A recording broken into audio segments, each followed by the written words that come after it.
Hi, my name is David Jaffe. I'm a recreation coordinator for the Facilities and Community Services Department. Part of what we do here in recreation is we provide creative outlets for our residents to be involved in. And as you can probably hear and see behind me, we have pickleball, which is one of the few programs that have been allowed to resume during the COVID time. You know, what we try to do is provide an outlet for these residents to ensure that they have that they remain safe during this time frame, that they have access to meals, to food. I think that's one thing a lot of us take that for granted. And so a program that we run, a weekly program with a meal distribution, which we provide a meal support for senior citizens to come in and get meals on a weekly basis. So I think one of the specific ways that we're improving the quality of life, and one program that we do specifically, which is called Never Alone, that we have a team of trained volunteers that calls these individuals on a daily basis. And so how I feel that we really contribute towards making their lives better is by as something as simple as a daily phone call and just checking in with someone, and that alone really makes a huge difference in their day-to-day lives.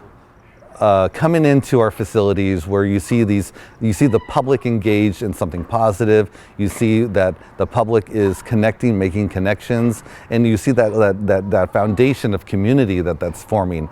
Those would always just bring a highlight to my day, especially starting in the day, and you see either whether it be kids running around laughing, joking, playing basketball, from the youth perspective, even from our senior side, just having a smile because they're able to go ahead and see their friends that they haven't seen in a while.